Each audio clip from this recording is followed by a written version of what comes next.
Hello students, आज के इस लेक्चर में हम पढ़ने जा रहे हैं हाइड्रोफॉर्माइलेशन रिएक्शन। ये जो हाइड्रोफॉर्माइलेशन रिएक्शन है ये होती है ओलेफिन्स में, मींस अल्केन्स में, जिसमें जब हमारे पास एक कार्बन एटम दूसरे कार्बन एटम के साथ डबल बॉन्ड के थ्रू जुड़ा हो तो उस केस में क्या है, in the presence of H2 and CO and catalyst we will get a product in which at one position hydrogen atom is attached and at another position CH group is attached. So overall this reaction involves the addition of HCHO, means formaldehyde, to the double bonded carbon atoms. That's why this reaction is called hydroformylation reaction. If we use the catalyst CO2CO8, which is called dicobalt octacarbonyl, then this process is called oxo process. In this case, if we use dicobalt octacarbonyl as a catalyst, very high temperature is required, which is generally in the range of 150 to 180 degree centigrade. Similar to temperature, very high pressure and generally more than 200 atmospheric is required. So if we use alkenes which are not symmetrical, then we can have two types of products. One may be linear aldehyde or one may be branched aldehyde, depending upon which type of alkene we are using. अगर हम कोई symmetrical alkyne use कर लें, for example we have this ब्यूट-2-ene, तो इस case में हमारे पास एक सिंगल प्रोडक्ट की फॉर्मेशन है because both this positions are equivalent to each other. But अगर हम ये वाला अल्कीन यूज़ करें, propene, so there are two possibilities. The first possibility is that we can have H attached to this carbon atom, so it will be CS2 single bond, and CHO group attached to other carbon atom. So in this case we will get linear aldehyde like this one. But if a reverse of this happens, means H attaches to this carbon atom and CHO to this carbon atom, then we can have the product like CH. Here we will have CHO group and CS3. So this will give rise to branched aldehydes.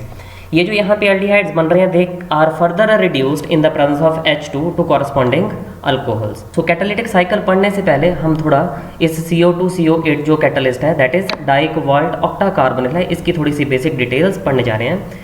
ये जो dicobalt octacarbonyl catalyst है, इसमें दो forms exist करती हैं. एक वो form है जिसमें सारे के सारे CO जो हैं वो टर्मिनल है, means carbonyl groups they are terminal, और एक वो फॉर्म है जिसमें दो carbonyl groups they are forming bridges between the two metal atoms.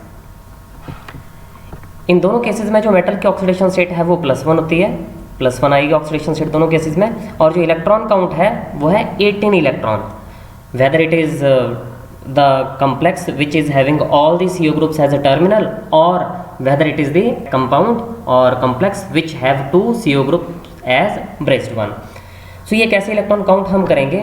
There are two cobalt atoms and each will contribute 9 electrons, okay, plus we have 8 CO groups.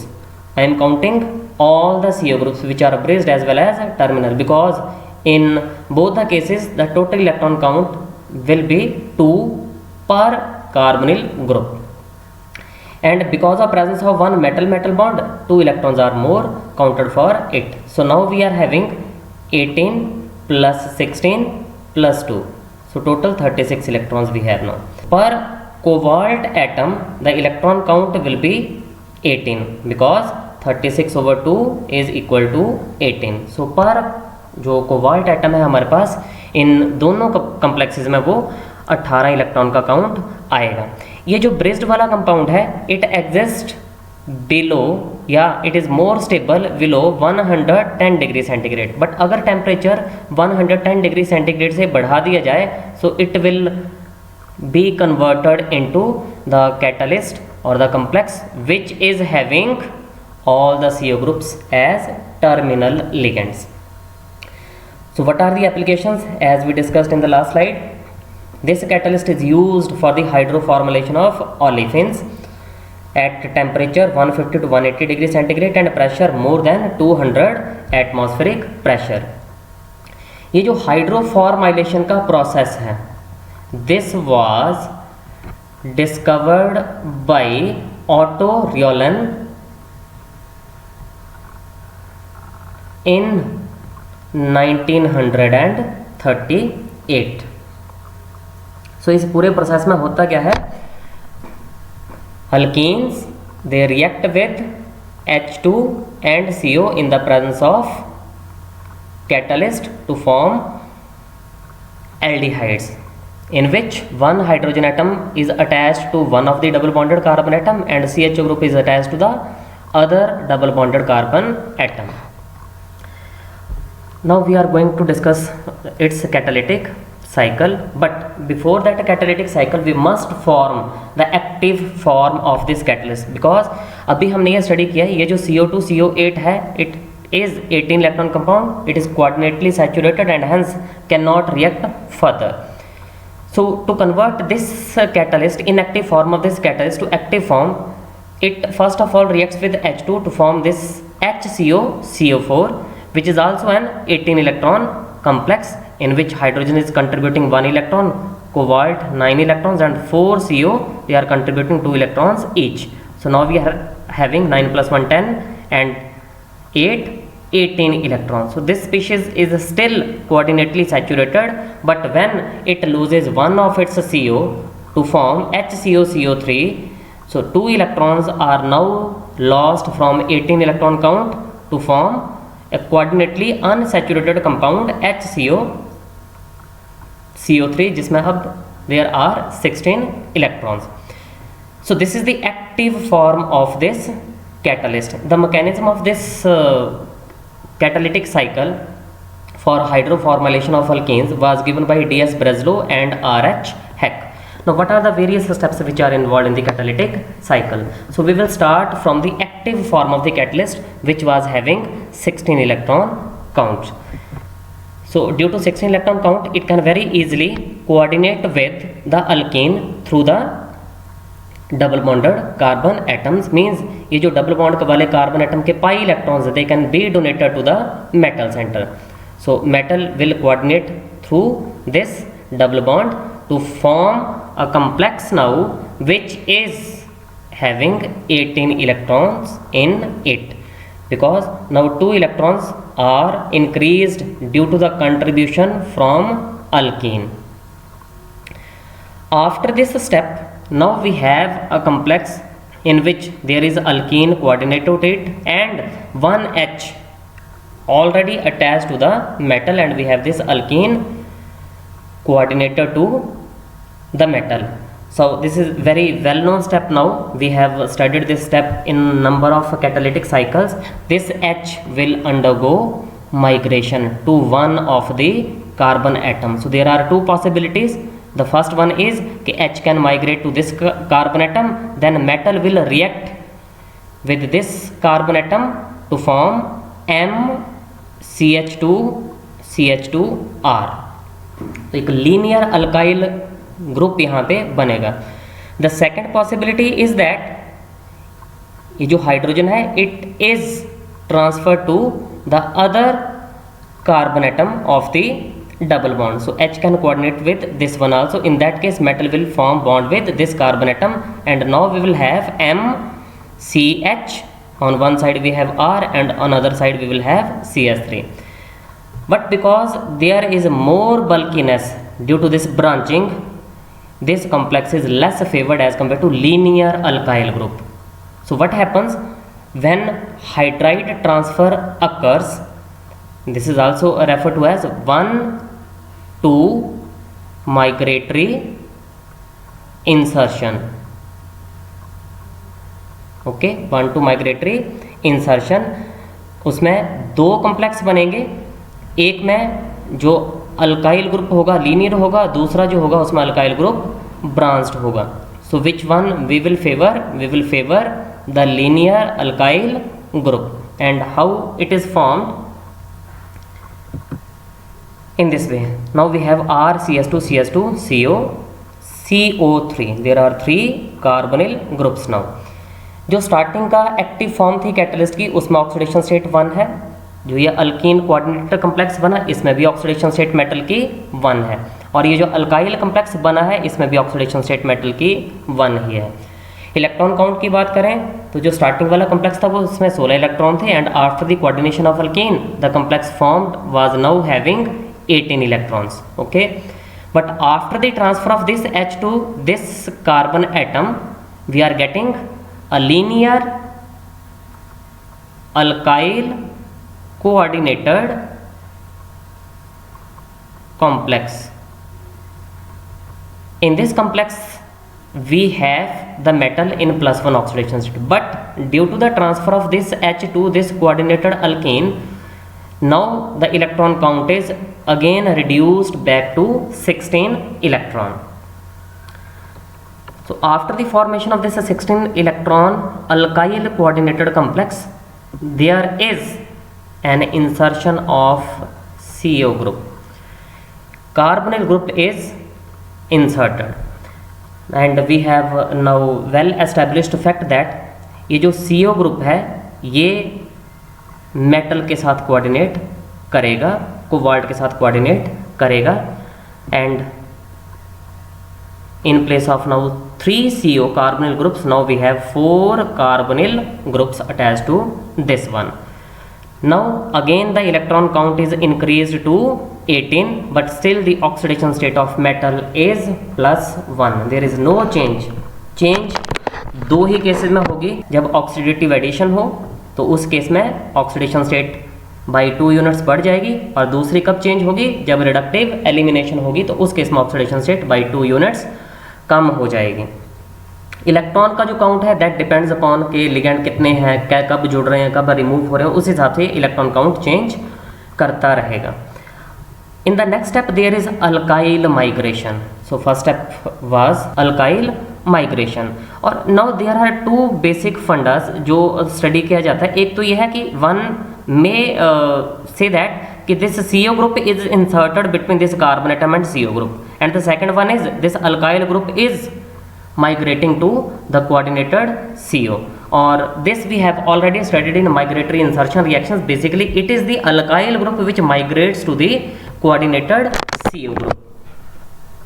So after that migration we will get an acyl complex. So this is the complex in which metal is now having CO, CH2, CH2 and R. This is acyl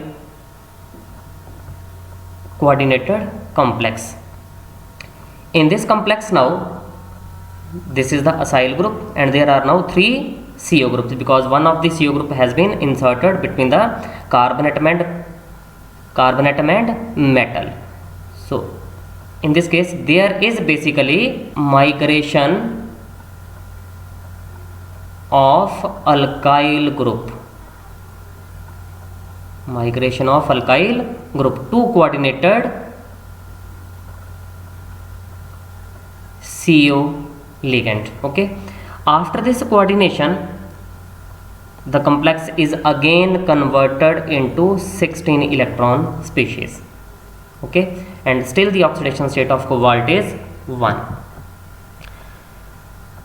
Now this is the rate determining step and is basically involving the oxidative addition of H2, and is the slow step, and hence will determine the rate of the reaction. So after oxidative addition we know that the oxidation state of now cobalt will be 3. In place of 1 we have 3, and this is an octahedral complex and will now having 18 electron count, because now 2 hydrogen atoms are attached to the metal. So we have now complex like this one, we have H, we have one acyl group in this way.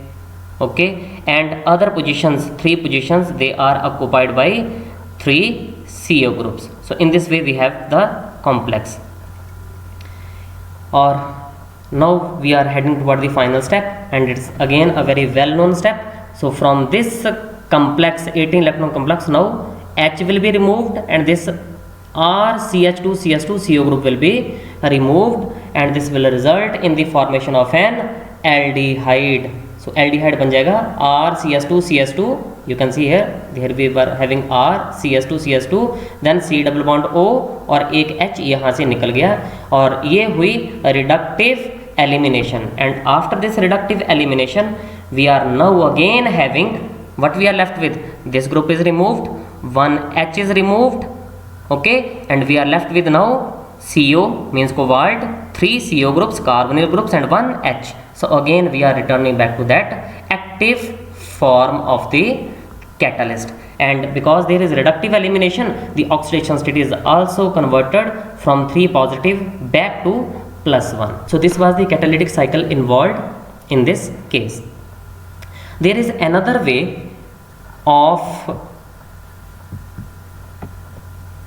forming the aldehyde, and in that case what we can have, this was the intermediate formed in which the oxidation state of cobalt was 1 and it was 16 electron compound, as we have seen in the last slide. This was the complex we are discussing about this case. So after this step, it is not compulsory to have H2 as oxidative addition. The product can still be formed if we treat or if we add the HCO CO4 in the reaction mixture. So now you can have जो acyl complex था 16 electron compound था, it reacts with HCO CO4 to form that linear aldehyde and the main catalyst, which is basically the active site. So as I have told you earlier, the stereochemistry of the product formed confirm the fact that the alkyl group migrates to the cis positioned CO group. मैंने आपको कहा था जब हम acylation की बात करेंगे, then the alkyl group will migrate to the coordinated CO group. Okay, there will be no insertion of this CO group between M and alkyl group, but alkyl group migrates to the carbon atom of the coordinated carbonyl group, and after this migration there is now formation of a vacant site. So we have now discussed that after the migration of this R group to carbonyl, the compound was converted into 16 electron from an 18 electron complex. And as I told you earlier, the aldehydes formed can further be reduced to corresponding alcohols. So CH2 group is reduced in the presence of H2. So reduction is means addition of H at this carbon atom and addition of H at oxygen atom. So we will have CH, H and OH. So we are having CH2OH. So in place of CHO group, now we are having CH2OH group. So CH2 group is reduced into alcoholic CH2OH group. So the aldehydes formed may convert into the corresponding alcohols. Now what are the main limitations which are concerned with this catalyst? First of all, it gives a mixture of linear means straight chain and branched hydroformyl products in 3:1. The second one is sometimes ketones are also formed, and this depends upon the nature of alkenes, and in that case alkene should be non-terminal. So ketones की formation होगी, byproducts बनेंगे ketones, but कब? When we will use some non-terminal alkenes for hydroformylation. The next one is जो pre catalyst हमारे पास बना था which was 18 electron compound and from which after the loss of one CO group we were having active form of the catalyst. It is highly labile and highly volatile. This is one of the major limitation. This catalyst is lost. So अगर यही volatile है, if it is vaporized then we will not get the active form of the catalyst. So it is very compulsory to maintain its concentration. The next one is there is also some hydrogenation of alkene. So in addition to hydroformylation like this means formation of aldehydes, this alkene can also be converted to corresponding alkanes. So approximately 15% of alkene is converted into corresponding alkane. And as told earlier, the temperature required for this catalyst is very high, means 150 to 180 degrees centigrade, and pressure more than 200 atmospheric pressure. The oxo reaction is highly exothermic, and approximately 28 kilocalorie per mole of energy is released and dissipation of this amount of heat energy is very difficult. So this was all about for this oxo process. Thank you.